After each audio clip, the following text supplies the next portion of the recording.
All right, time now for one of your most favourite segments, certainly one of mine as well. Words Matter with Kel Richards. Welcome back, Kel. Great to have you as always. We've got a very topical list this week, a bit of controversy too. Let's start with this drag queen story time. What's the origin of this push? Well, can I say the language is really interesting. Why would a bloke in women's clothing be said to be in drag? That's really puzzling. So I did a bit of digging, and it turns out it comes from a long time ago, from the 1870s, from the days of the music hall and old plays like Charlie's Aunt.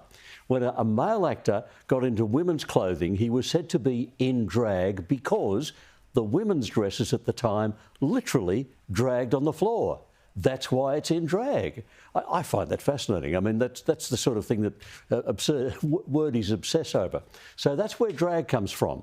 The expression, the compound noun drag queen, comes from later in the 1940s, but only in the 1970s did it really become common for the kind of adult entertainment where drag queens do what drag queens do. So the problem with drag queen story time is it's taking adult entertainment out of the nightclub and putting it in front of toddlers.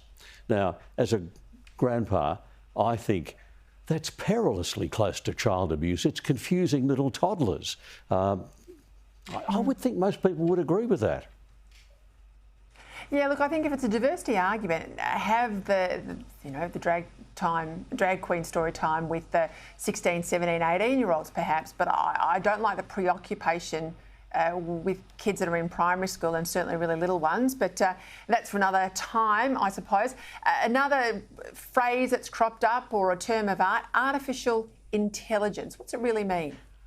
Now, I'm interested in this because I think it's wrong.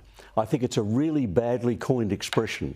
Now, I'm not going to win this one. I mean, artificial intelligence is an expression used around the world, so there's absolutely no way I'm ever going to win this. But it's still wrong. It's still incoherent. The artificial part is okay. That just means it's made, it's manufactured, part of human artifice. But the noun intelligence does not apply to what these machines do.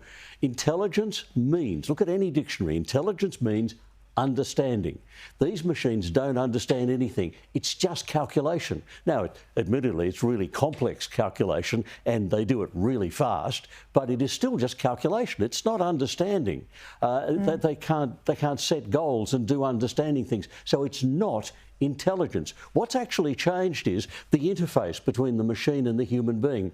And clever, intelligent human programming has made that interface mimic human behaviour. So they respond to conversational English and they can respond in conversational English.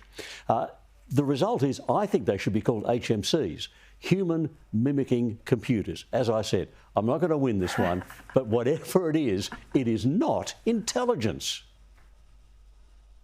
Now, I reckon this one might be Italian in origin, but it's Prince Harry's least favourite word.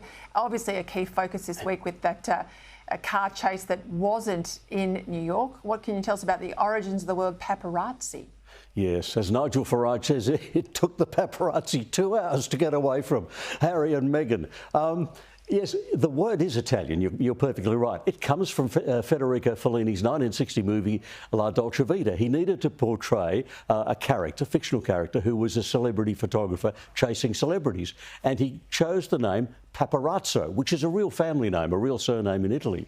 And he says he chose it because the way it sounded to him like a buzzing, annoying, irritating insect. So he called the character Paparazzo.